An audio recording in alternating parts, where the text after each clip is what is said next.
Our job was revelation of Baha'i faith, the manual how to operate yourself. The rest of the job is up to you. What you're going to do with this manual, you're going to throw it and keep it in your library books, or you're going to read it, try to understand it, grasp it, and use it every day in your life. It's up to you. I thought by myself, I've been contemplating a lot over this issue, as you guys know by now. I wrote few words, some kind of a meditation that I had between me and Baha'ullah. This is what I wrote.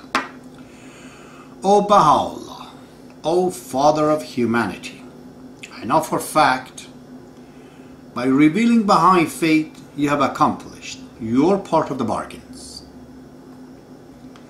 As what we are going to do with it, that would be our part. But humanity is so fragmented, disunited, that cannot speak for itself. It is sick and bedridden. So I have to speak as an individual, as a cell of the body of humanity. Mankind is not healthy enough to express itself.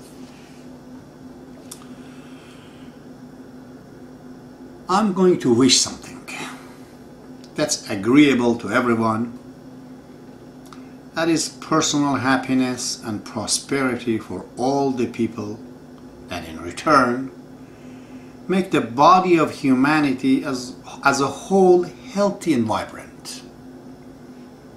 Something that benefits everyone, just like the cells, that they will function better when the whole body is healthy and functional. My Father, you know at the present time, those who know me have misunderstood me. And those who agree with me do not know me. Shortage of my power has separated me from them. To awaken mankind as a whole, I have to touch the most sensitive part. That is Canada, the fertile ground for the primordial soup of the evolution of a new phase in human life. You said they are the inheritors of the conquerors on high, hence the elders of God are here. The elders of God are in Canada. You said, I am one of the promised elders, but I confess I nearly failed to understand my mission, much less to do anything about it. I'm old and frail. I wish you would help me. I know you said this is my project, and you purposely left it for us to do it. Because only by doing it ourselves, we will spiritually grow to exist beyond the material realm. But I say, O Lord, time is running out for humanity.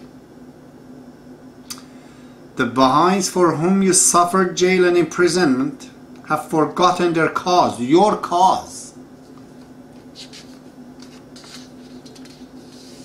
Not only they're not helping me, but I'm branded as their enemy, the enemy of God. I take responsibility for the share of the blames. I didn't know how to be a good elder. I've never done it before. You know I am just a man, maybe more curious than others, that's all. Leaving the entire affairs from the Adam to Shoghi Effendi on my shoulder is unfair to me and to the rest of humanity. People are not at fault to have lousy elders like me. I am no Atlas to carry the whole globe on the back of my shoulder. Although you seem to think otherwise, but I complain to you from this situation. I rather see the job to get done, no matter what the personal and spiritual consequences may be for me.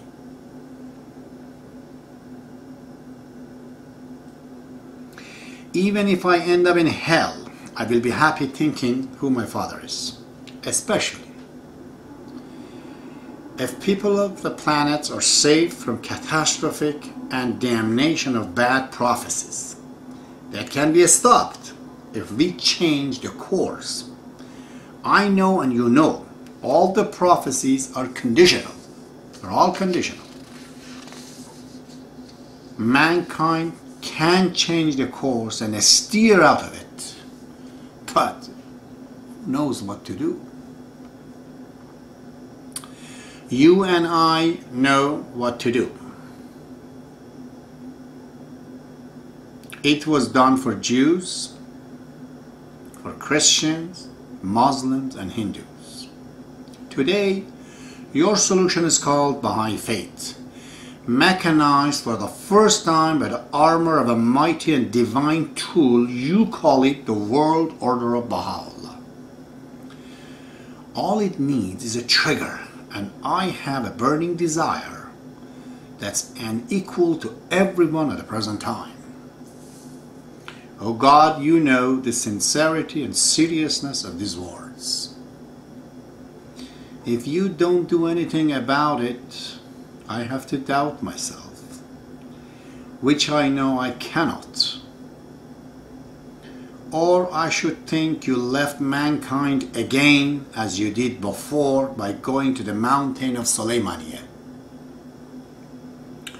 Last time your son Abdul-Baha requested you to come back. Today, on behalf of the bedridden sick humanity, which is your child, I ask you to forgive us and resume your grace. We are simply ignorant.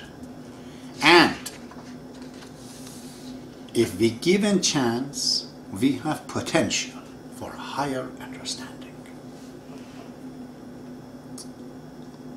There are 3 ways that this can be done.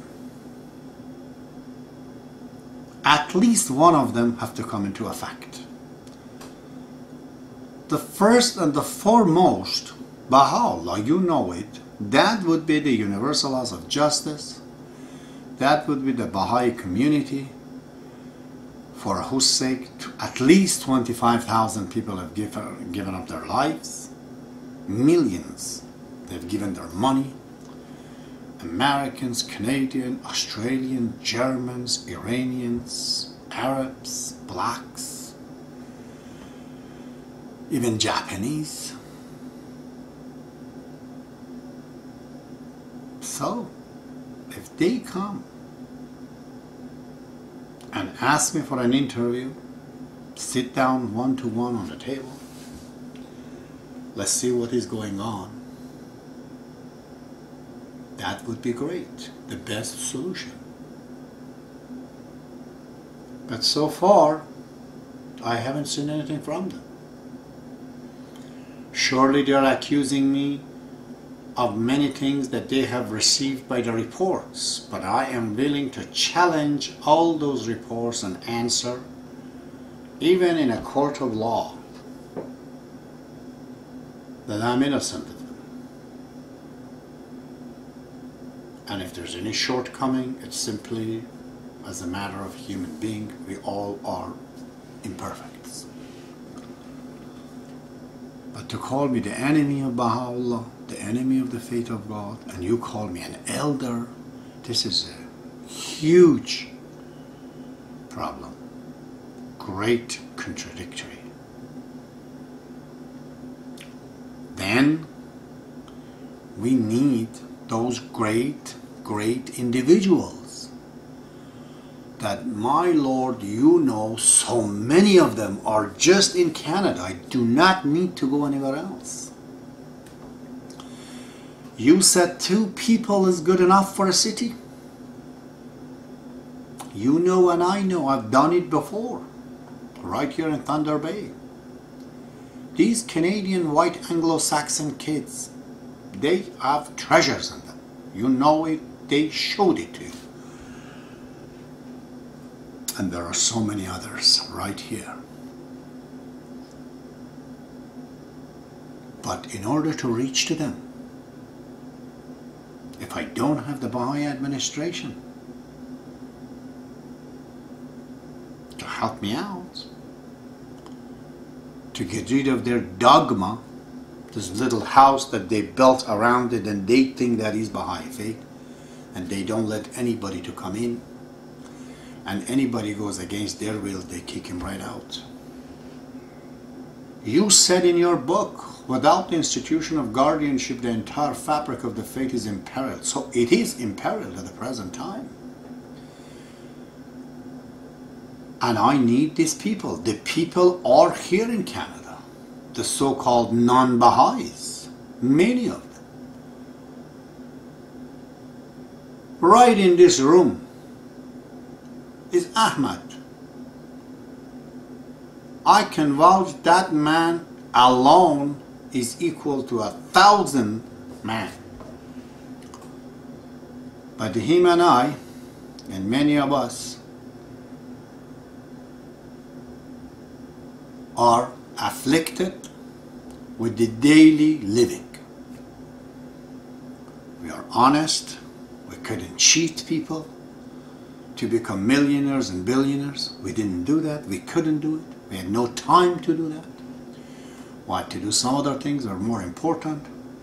But right now, when Shoghi Effendi says the money is the lifeblood of the Baha'i activities, we have no blood, we have no money to do anything. To spend our time 24